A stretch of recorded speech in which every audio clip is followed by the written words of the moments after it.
안녕하십니까, 브라토입니다. 오늘은 환율 상승과 금리 인상이 자영업, 그러니까 말 그대로 기업 경영, 자영업뿐만 아니라 이걸 초토화시키는 이유 세 가지. 한마디로 말하면 한국은행이 금리 인상을 못하는 이유에 대해서 나눠보도록 하겠습니다.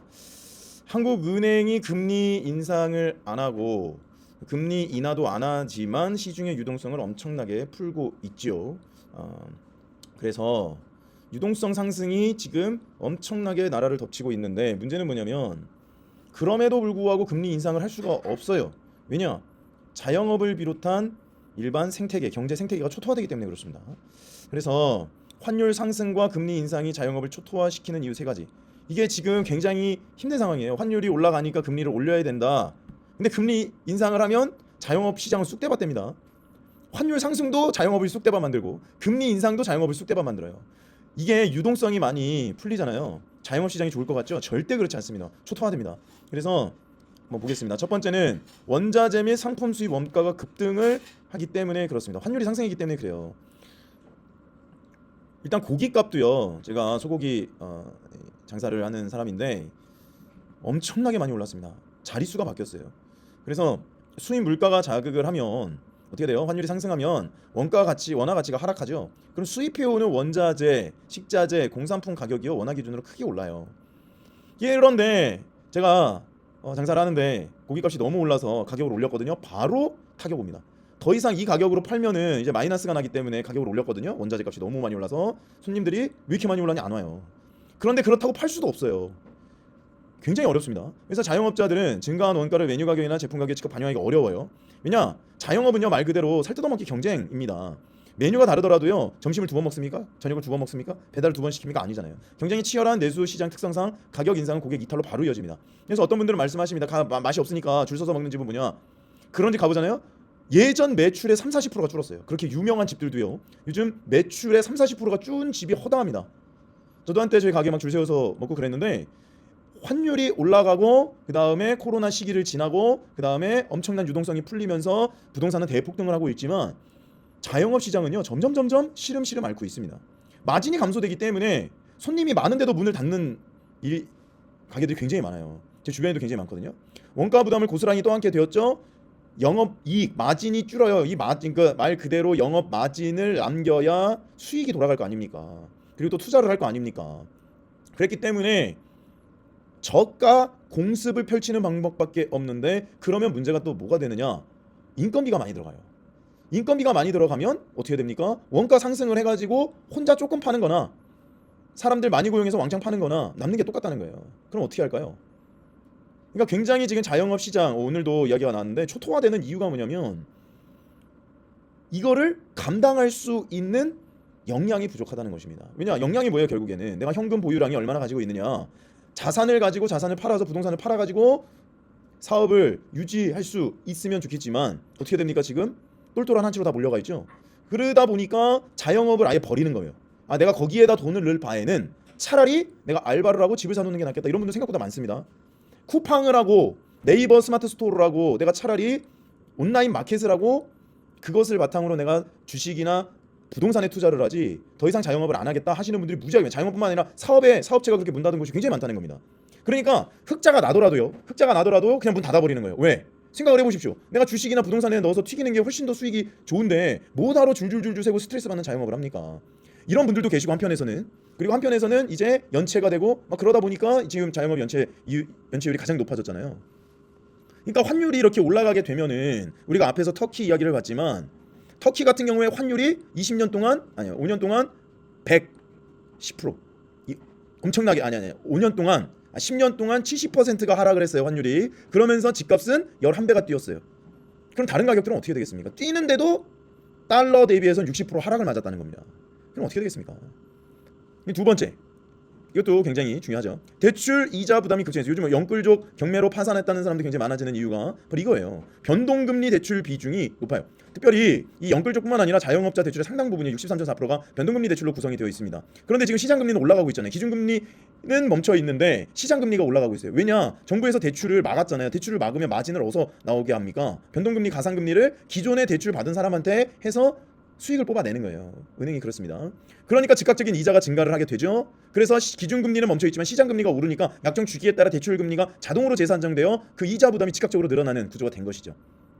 그리고 세 번째, 제가 영끌 똘똘한 한 채가 굉장히 위험하다라고 이야기하는 게 바로 이겁니다. 현금 흐름이 악화가 되기 때문에 그래요. 고정 지출인 이자 비용이 늘어났죠. 그리고 가용 현금 흐름에 직접적으로 타격을 줬죠. 채무 상환 능력 저하 및 부실 위험 증가로 이어지게 된다는 거예요.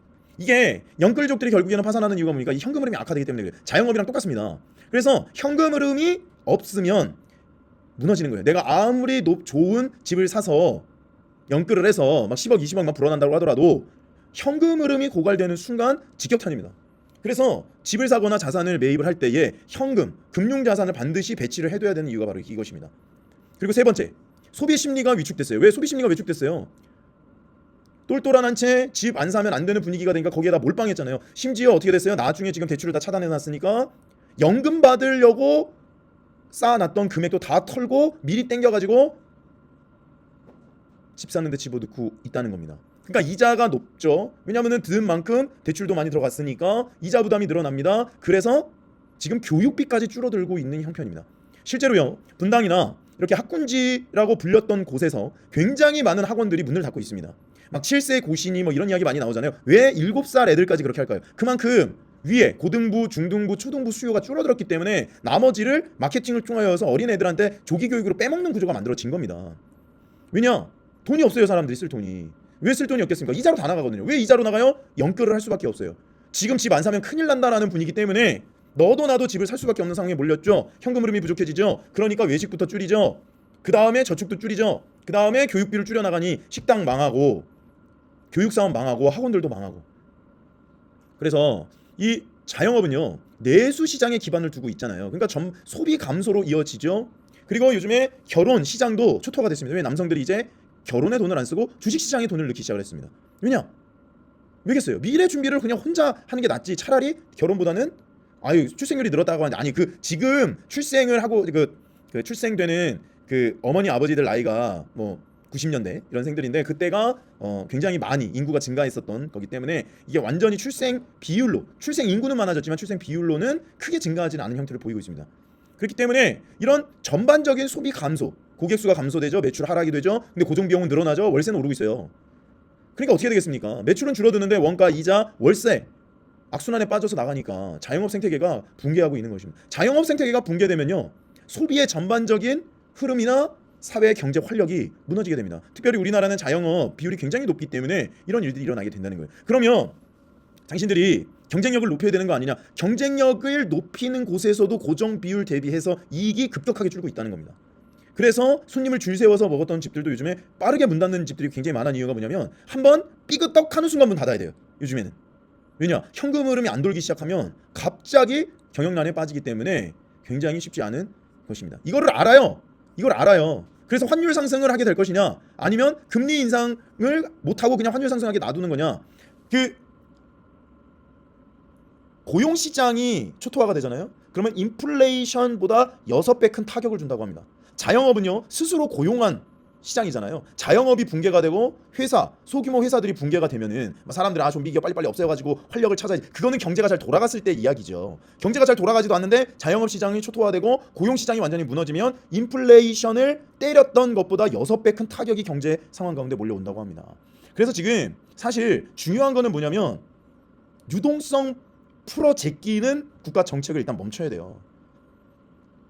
그리고 금리 굉장히 어려운 문제입니다. 그러니까 하는 총재가 이런 핑계 저런 핑계 대면서 뭐 서학개미 탓이다 뭐 이런 핑계 저런 핑계를 대면서 계속 금리 인하도 못하고 금리 인상도 못하고 안절부절 그러고 있는 이유가 뭐냐면, 여기에서 금리 인상을 했다가는 자영업 시장이 완전 초토화되거든요. 그렇다고 금리 인하를 하자니 환율이 더 올라갈 것 같고. 그런데 놀랍게도 한국은행이 뒤로 유동성을 엄청 풀어 제끼고 있습니다. 그러니까 한국은행이 이미 자기들이 유동성을 풀고 있는데 금리 인하까지 해버리면 어떻게 되겠습니까? 그렇다고 금리 인상도 못해요. 그러니까 사면 추가에 빠지게 된 겁니다. 그래서 한국은행이 금리 인상을 못하는 이유가 뭐라고요? 요 자영업이 초토화되는 이 세 가지 이유와 굉장히 밀접하게 연관이 되어 있기 때문에 그렇습니다. 그러니까 오늘 이야기를 들어보시면, 뭐야 이게 막 비비 꼬여져 있네. 그러니까 경제라고 하는 거는 어느 하나 딱 올린다고 해서 문제가 해결되면 얼마나 좋겠습니까? 근데 그렇게 안 된다는 거예요. 그러니까 저는 뭐 한국은행 총재 뭐 옹호할 생각도 전혀 없고 그 사람 하는 거 봐서는 너무나 지금 잘못된 정책을 하고 있는 것 같은데 뭐 저보다 똑똑하신 분들이니까 아무튼 그들이 금리 인상 못하는 이유는 바로 이런 이유 때문이다. 그렇다고 금리 인하를 했다가는 또 환율이 초토화되니까 어차피 환율은 올라갈 거 유동성 풀어서 해보자. 그러니까 부동산은 급등을 하는 겁니다. 그래서 우리가 나는 과연 어느 포지션을 취해야 되는가.